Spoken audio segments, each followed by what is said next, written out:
So hello guys, welcome back to my YouTube channel Bihar board dream. So आज के इस video में हम जानने वाले हैं बिहार बोर्ड एग्जामिनेशन के मोस्ट वीवीआई टॉपेस्ट क्वेश्चन के बारे में। ये आपका साइंस का जो है ऑब्जेक्टिव क्वेश्चन है और मॉडल पेपर 2 है, ठीक है ना। तो देखिए आपका पहला क्वेश्चन की ओर बढ़ते हैं। तो पहला क्वेश्चन क्या कर रहा है, अमीटर से निम्नलिखित में से किसे मापा जाता है। अमीटर से किसको मापा जाता है मेरे प्यारे दोस्तों?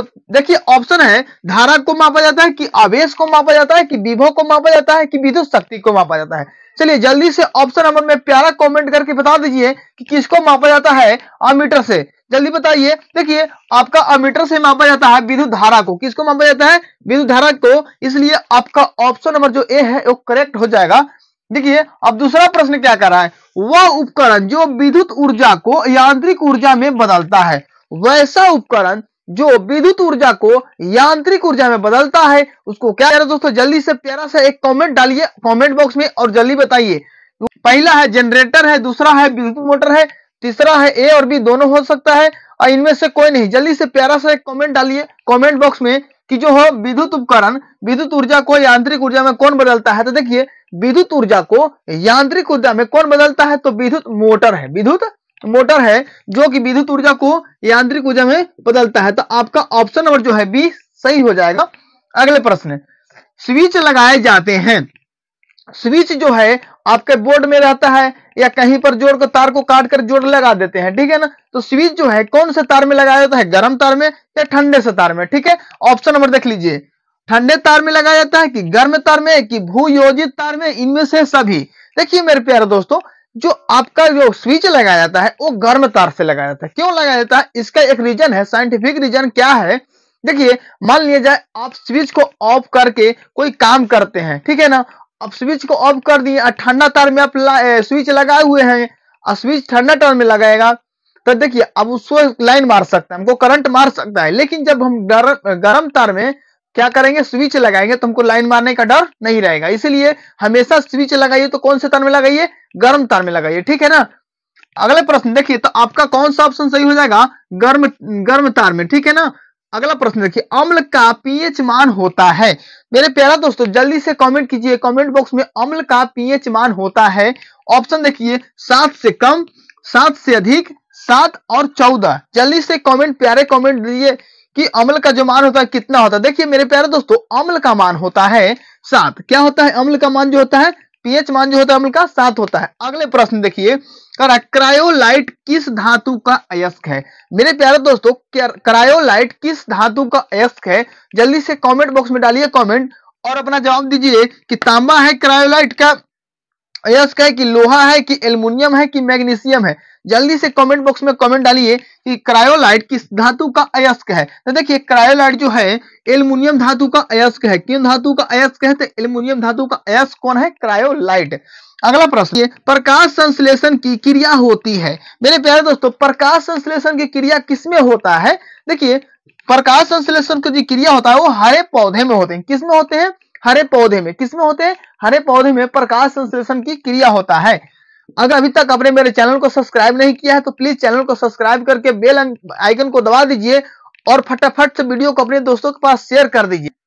सो मेरे प्यारे दोस्तों अगले प्रश्न आप क्या है, किसे रासायनिक दूत कहा जाता है? रासायनिक दूत किसे कहा जाता है? ऑप्शन नंबर देखिए, पहला दिया हुआ है उद्दीपक, दूसरा दिया हुआ पाचक रस, तीसरा दिया हुआ हार्मोन और चौथा दिया हुआ आवेग। अब बता दीजिए जल्दी से कमेंट बॉक्स में आंसर डालिए कौन सा आपका ऑप्शन नंबर सही हो जाएगा। देखिए रासायनिक दूत किसको बोला जाता है? तो हार्मोन को बोला जाता है। किसको बोला जाता है? हार्मोन को रासायनिक दूत कहा जाता है, ठीक है।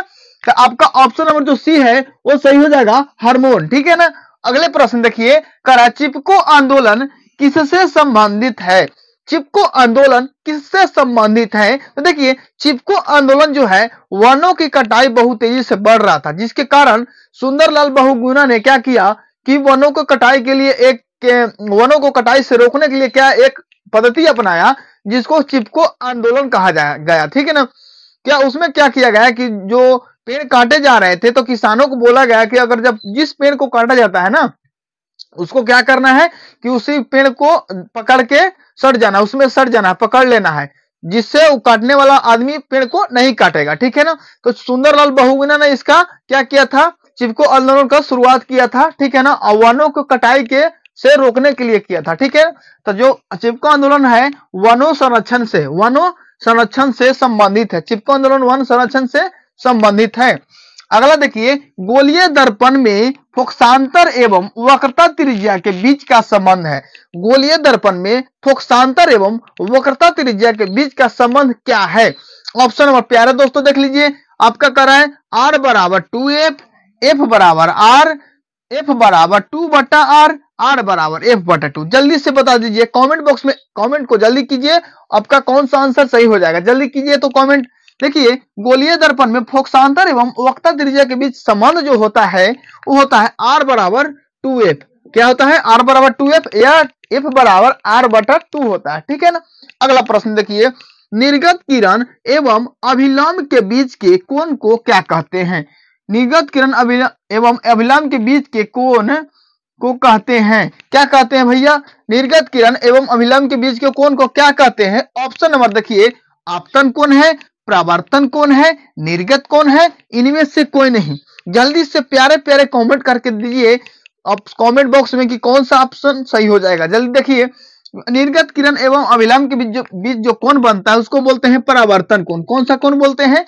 परावर्तन कोण। अगला प्रश्न देखिए, 1 मीटर फोकस दूरी वाला उत्तल लेंस की क्षमता होगा। 1 मीटर फोकस दूरी वाला उत्तल लेंस की क्षमता क्या होगा? प्यारे से जल्दी कमेंट, जल्दी से प्यारा से एक कमेंट कर दीजिए कौन सा आपका आंसर सही हो जाएगा कि 1 मीटर फोकस दूरी वाला उत्तल लेंस की क्षमता क्या होगा? 1 - 1D होगा कि 1D होगा कि 2D होगा कि 1.5D होगा? जल्दी से देखिए, 1 मीटर वाला रहेगा तो 1D उसका फोकस दूरी में उत्तल लेंस की क्षमता हो जाएगा, ठीक है ना।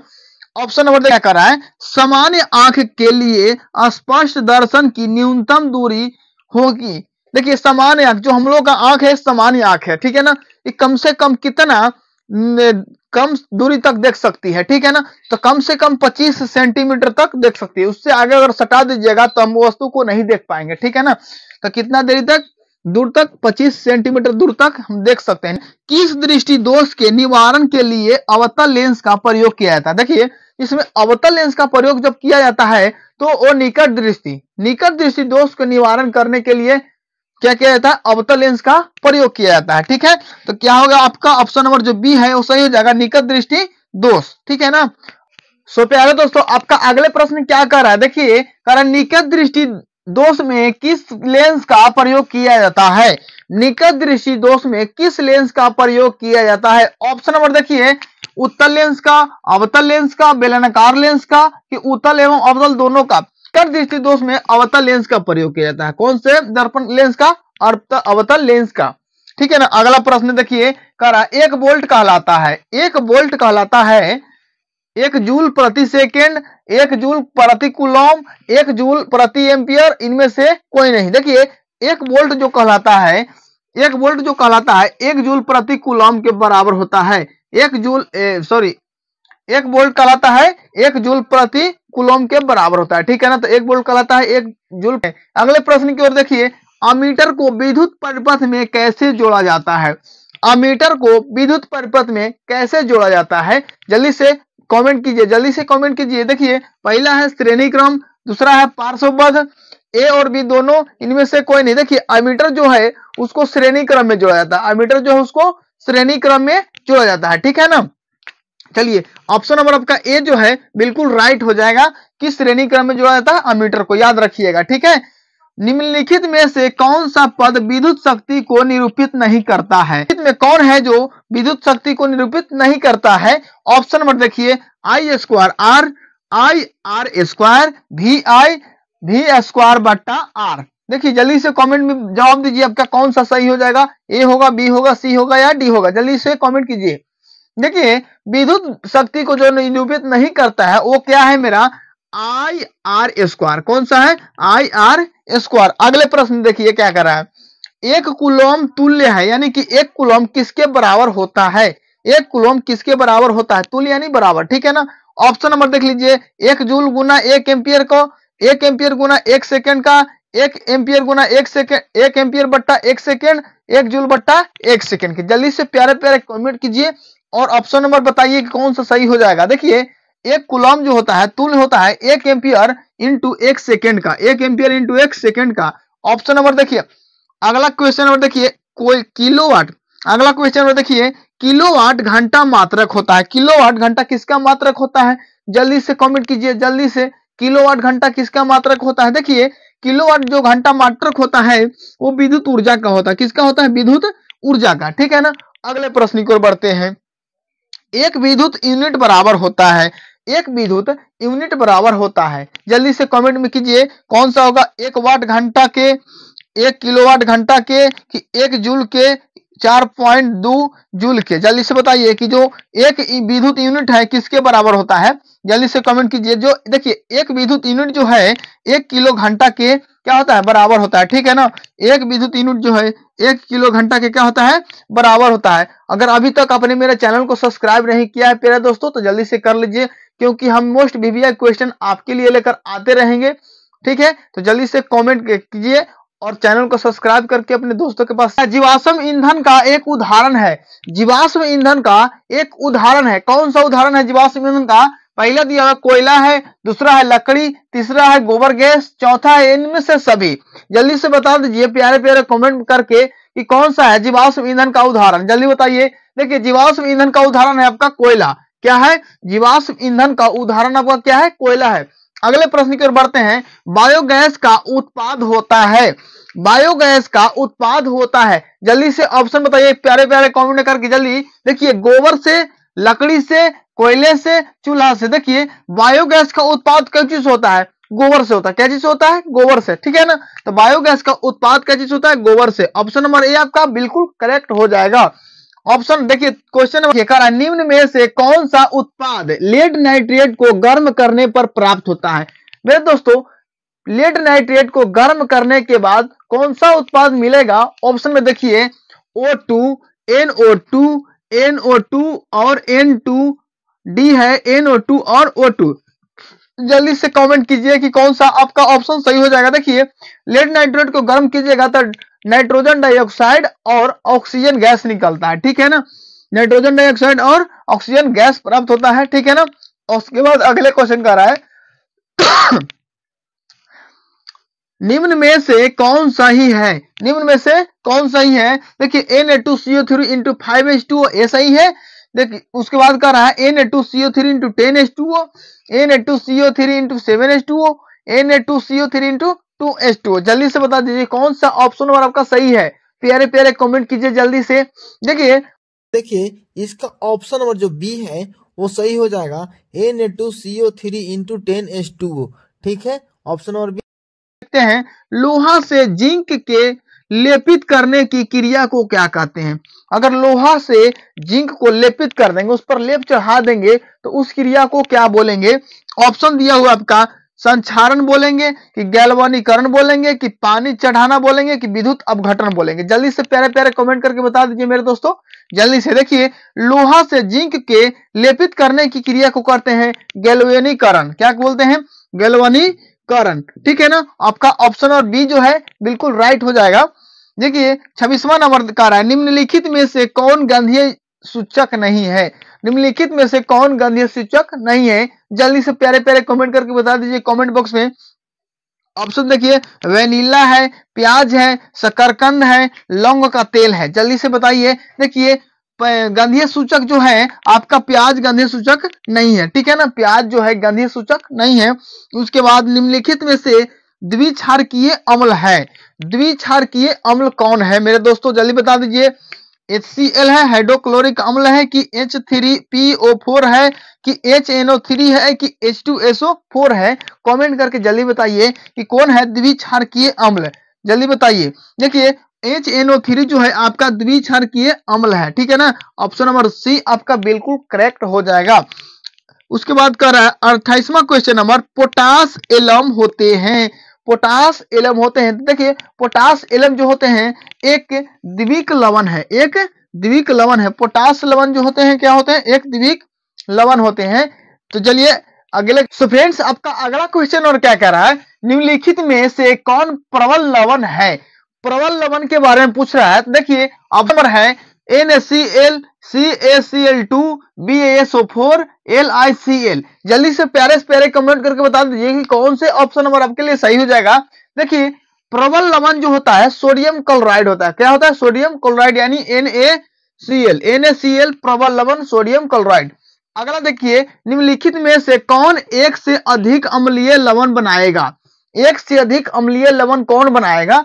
ऑप्शन नंबर देख लीजिए आपका CH3 COOH H3PO4 CH3 CH2 COOH ZNO। जल्दी से बता दीजिए कि कौन अधिक अम्लीय लवण बनाता है। जल्दी बताइए कौन अधिक अम्लीय लवण बनाएगा। देखिए तो अधिक अम्लीय लवण जो बनाएगा H3PO4 है। H3PO4 है जो अधिक अम्लीय लवण बनाता है। ठीक है ना। उसके बाद देखिए एक विलयन किसी नीले लिटमस को लाल रंग में परिवर्तन कर देता है तो संभवतः विलयन का पीएच मान कितना होगा? जो लाल लिटमस पत्र को नीला में रंग में बदल देता है उसका पीएच मान पूछ रहा है फ्रेंड्स कि पीएच मान कितना होगा। तो देखिए पहला ऑप्शन दिया हुआ है 8 होगा, 8 नहीं होगा। ठीक है ना। दूसरा ऑप्शन दिया 10, 10 भी नहीं होगा। तीसरा दिया हुआ है 12, 12 भी नहीं होगा। आपका जो 6 है वो अम्लीय का ऑप्शन नंबर डी बिल्कुल करेक्ट आंसर हो जाएगा। ठीक है ना। अब अगले प्रश्न की देखते हैं। एथेन का आणविक सूत्र C2H6 होता है। इसमें कह रहा है कि इसमें ऑप्शन नंबर दिया है कि 6 सहसंयोजक बंध होते हैं, 7 सहसंयोजक बंध होते हैं, 8 सहसंयोजक बंध होते हैं या 9 सहसंयोजक बंध होते हैं। जल्दी बता दीजिए कि जो एथेन का आणविक सूत्र जो होता है C2H6 होता है इसमें कितने सहसंयोजक बंध होते हैं। एथेन का आणविक सूत्र कितना होता है? C2H6। लेकिन इसमें कितने सहसंयोजक होते हैं ये पूछ रहा है। तो देखिए ऑप्शन नंबर का जो है 7 सहसंयोजक हो जाएगा। कितने सहसंयोजक? 7 संयोजक। ऑप्शन नंबर बी बिल्कुल करेक्ट हो जाएगा। अगला देखिए क्वेश्चन नंबर सबसे कठोरतम तत्व कौन है? सबसे कठोरतम तत्व कौन है? पत्थर है, हीरा है, कार्बन है, ऑक्सीजन है। देखिए मेरे सबसे कठोरतम तत्व कौन है? हीरा है। अगला प्रश्न देखिए अक्रिय तत्व कौन है? अक्रिय तत्व कौन है? ऑप्शन में देखिए कार्बन है, हीलियम है, सोना है, हाइड्रोजन है। देखिए अक्रिय तत्व जो होते हैं वो हीलियम होते हैं। अक्रिय तत्व कौन है? वो हीलियम होते हैं। कौन होते हैं? हीलियम होते हैं। अगला प्रश्न मीथेन में कितने सहसंयोजक बंध होते हैं? मीथेन में CH4 में कितने सहसंयोजक बंध होते हैं? ऑप्शन देखिए 2 होते हैं कि 4 होते हैं कि 6 होते हैं कि 8 होते हैं। तो मीथेन में 4 सहसंयोजक बंध होते हैं। मीथेन में 4 सहसंयोजक बंद होते हैं। अगला प्रश्न आधुनिक आवर्त सारणी में तत्वों के वर्गीकरण का आधार है। आधुनिक आवर्त सारणी में तत्वों के वर्गीकरण का आधार क्या है? जल्दी से कमेंट में बताइए। जल्दी से कमेंट बताइए। देखिए परमाणु आयतन के आधार पर होता है कि परमाणु घनत्व के आधार पर होता है कि परमाणु द्रव्यमान के आधार पर होता है कि परमाणु संख्या के आधार पर होता है। देखिए आधुनिक आवर्त सारणी में तत्वों का वर्गीकरण परमाणु संख्या के आधार पर होता है। ठीक है ना। परमाणु संख्या के आधार पर होता है। अगले प्रश्न की ओर हम लोग प्यारे दोस्तों अगले क्वेश्चन क्या कर आपका कर इंसुलिन नामक हार्मोन की कमी से कौन सा रोग होता है? इंसुलिन नामक हार्मोन की कमी के कारण से कौन सा रोग होता है? ऑप्शन नंबर दे रखा है उच्च रक्तचाप होता है, मधुमेह होता है, घेंघा रोग होता है, बौनापन होता है। जल्दी से कमेंट में प्यारा प्यारा कमेंट कीजिए कौन सा है ऑप्शन नंबर का सही है। देखिए इंसुलिन की कमी से इंसुलिन के हार्मोन की कमी से कौन सा रोग होता है? तो आपका मधुमेह होता है। कौन सा होता है रोग? मधुमेह। अगला प्रश्न वाष्पोत्सर्जन कैसी प्रक्रिया है? वाष्पोत्सर्जन कैसी प्रक्रिया है मेरे प्यारे दोस्तों? जल्दी से कमेंट करके बताइए। देखिए शारीरिक है, भौतिक है, रासायनिक है, प्राकृतिक है। जल्दी से कमेंट कीजिए। देखिए वाष्पोत्सर्जन जो है एक भौतिक प्रक्रिया है। वाष्पोत्सर्जन क्या है? भौतिक प्रक्रिया है। अगला क्वेश्चन कर रहा है निम्नलिखित में से कौन सा पादप हार्मोन है? निम्नलिखित में से कौन सा पादप हार्मोन है? ऑप्शन नंबर देखिए इंसुलिन है, सून है, थायरोक्सिन है, एस्ट्रोजन है, साइटोकाइनिन है। देखिए जल्दी से कमेंट करके बताइए कौन सा ऑप्शन आपका सही हो जाएगा। देखिए पादप हार्मोन जो है साइटोकाइनिन है। कौन सा है? साइटोकाइनिन है कि जो पादप हार्मोन है। अगला प्रश्न देखिए दो तंत्रिका कोशिका के मध्य खाली स्थान को कहते हैं। दो तंत्रिका कोशिका के मध्य खाली स्थान को कहते हैं। ऑप्शन नंबर देख लीजिए। द्रुमर क्या कर रहा है? दुम्रिका है, सिनेटिक दरार है, एक्सॉन है, आवेग है। जल्दी से बता दीजिए कमेंट करके कौन सा ऑप्शन सही हो जाएगा। देखिए दो तंत्रिकाओं के मध्य खाली स्थान को कहते हैं सिनेटिक दरार या सिनेप्स बोलते हैं, सिनेप्स या सिनेटिक दरार, ठीक है ना, सिनेटिक दरार या सिनेप्स। अगला क्वेश्चन, निम्न में से कौन मानव में मादा जनन तंत्र का भाग नहीं है? मानव में मादा जनन तंत्र का भाग नहीं है। ऑप्शन देख लीजिए, अंडाशय, गर्भाशय, शुक्रवाहिका, डिंब वाहिनी। जल्दी कीजिए, देखिए आपका जो अंडाशय जो है मादा में रहता है, गर्भाशय जो है मादा में रहता है, डिंब वाहिनी भी है मादा में रहता है, लेकिन शुक्रवाहिका जो है मादा में नहीं रहता है, पुरुष में रहता है, ठीक है ना। अगला प्रश्न देखिए, पराग कोष में होते हैं, पराग कोष में होते हैं। ऑप्शन देखिए, ब्राह्मदल, अंडाशय, अंडप, परागकण। तो पराग कोष में क्या पाया जाता है? परागकण पाया जाता है। ऑप्शन नंबर डी आपका बिल्कुल करेक्ट हो जाएगा, पराग कोष में परागकण। अगला देखिए, द ऑर्गिन ऑफ स्पाइस नामक पुस्तक किसने लिखी थी? द ऑर्गिन ऑफ स्पाइस नामक पुस्तक किसने लिखी थी? पहला है डार्विन, दूसरा है ओपेरिन, तीसरा है लेमार्क, इनमें से कोई नहीं। जल्दी से बता दीजिए कौन से लिखे थे पुस्तक। देखिए डार्विन जो थे द ऑर्गिन ऑफ स्पाइस नामक पुस्तक लिखे थे। अगला 45वां नंबर और लास्ट है, मनुष्य में कितने जोड़े गुणसूत्र पाए जाते हैं? देखिए मनुष्य में जो है 23 जोड़े पाए जाते हैं गुणसूत्र, यानी कि 46 गो, 23 जोड़ा यानी 46 गो गुणसूत्र पाए जाते हैं। दोस्तों अगर मेरे वीडियो पर नए हैं तो चैनल को सब्सक्राइब कर दीजिए ताकि मेरा वीडियो अब तक हमेशा पहुंचते रहे, बिल्कुल वीवीआई क्वेश्चन वाला, ठीक है। तो मिलते हैं दूसरे वीडियो में, तब तक के लिए जय हिंद, जय भारत, जय श्री राम।